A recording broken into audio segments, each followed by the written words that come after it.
Hey all, how you going? Happy Thursday and all of that. It's Homeless Week, and even though we don't need a week to recognise our homeless, I've been watching so many people put up stuff about homelessness and stuff like that, and it's absolutely fantastic.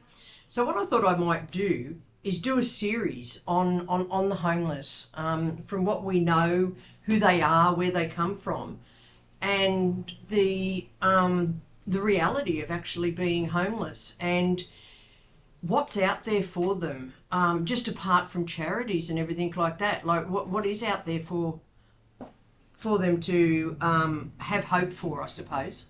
So we broken systems. We're the many faces, I guess, of homelessness. There's hidden homeless. There's beyond the streets. No fixed address. We all need to have that homeless conversation. So today I'm going to focus on, they're only going to be like 10 minutes. So today I'm going to focus on homelessness, those sleeping rough. What is it really like? Maybe somebody doesn't like my podcast, so they're ringing me to be quiet. Okay, so what's life really like sleeping rough? That varies. Okay, so definition of sleeping rough. Sleeping rough, I guess, is for people sleeping in cars, people sleeping on couches, people sleeping in parks, people sleep on the train and ride the trains. So there's a whole definition of what we would call sleeping rough. So we're going to concentrate on those that actually have nowhere to stay. So aren't couch surfers, and aren't living in their cars. That'll come on a next segment. So those that are sleeping rough, what do they need? What are their needs? People say to me, oh, but they get the pension, or they get this and they get that.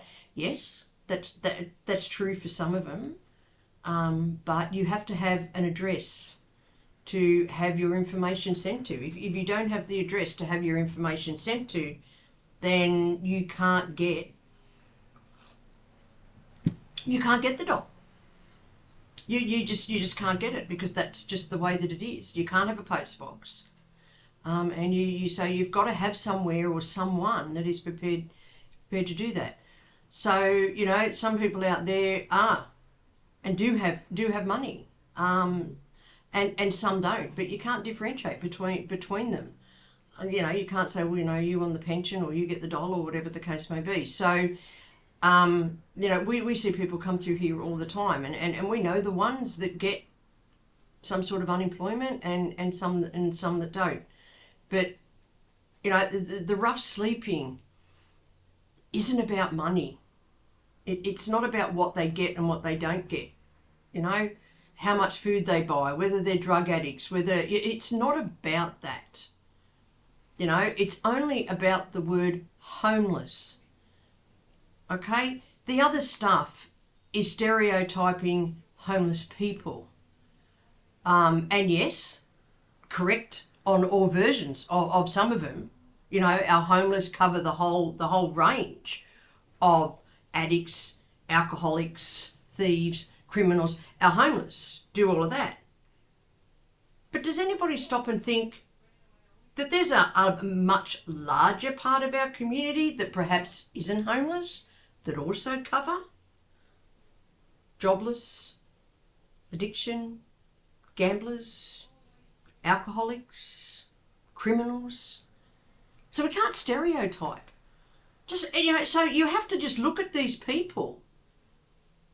And the only thing that you should see is that they are homeless. Because apart from that, their attributes are like many who live in homes every night. The rich, the poor, and the in-between.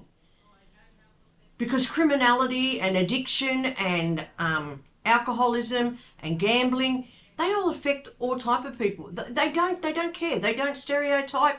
They're not interested. Addiction does not discriminate. So when we look at these people, we have to look at them as just people. And, the first thing that you have to ask yourself is, like, why are you living rough? It may be because of addiction, but that doesn't mean to say that they don't deserve our help. Because I know from first experience, does addiction come before the homelessness? Or does homelessness come and addiction follows? Because for many people, to do what they do and live the lives that they're living, whether they want to or whether they're being forced to, change your whole perspective on life.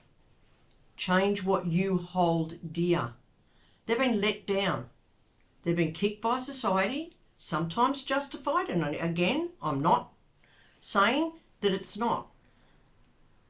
But you can only kick someone so many times before they break. And a broken person can turn to drugs, alcohol, being a criminal, end up in jail. No problem. Just the same as you and I can if we were. So these people, the only difference that they are between you and I is that they don't sleep in their bed of a night. They have to sleep in a park. And we have those that want to sleep in the park. Power to them. Power to them. We have those families who have had a home and have lost it. Different type. So, we're not all square pegs in this world. We are not all going to conform, and we are not all going to fit into the whole one square hole that society says that we should be in. But it doesn't make us different. It doesn't make us wrong, and it does not make us not worth it. And I think that's what we have to ask ourselves. And I think this is where it all comes from. When people walk down the street and they see a homeless person, they don't see the person. They see the stereotype. They see the drug addict. They see the alcohol. They see, they're one of the blokes or women that break into people's houses. It's crap. I don't know whether they are or whether they're not. But I do know that until you get to know someone, we shouldn't judge them. I was always told when I was younger, if you want to judge someone, that's fine, Helen. Now grab a milk crate, stand up and be judged yourself. No one likes to be judged. So next time you see a homeless person, try to see the person. Not what you think they are or people say about them. Because the only thing different from you and them is that you have a house and they don't. Okay? So thank you for listening. And next week we'll be talking about homelessness for women over 55 and what that's like. Please comment down in the comments if you've got any questions or anything that I've said you'd like me to reiterate or expand on, and let's have a conversation. We're not all going to have the same views, but as long as we keep it admirable and within the scope of the Broken Systems page, I'm sure we can all have a conversation, because I've had a lot more to do with homeless than a lot of people. So we're trying to get the understanding out there. So if you'd like to understand more, just give me a tingle. But anyway, the next talk, women over 55 living on the streets without anything. Have a good day, and I'll see you soon. Bye.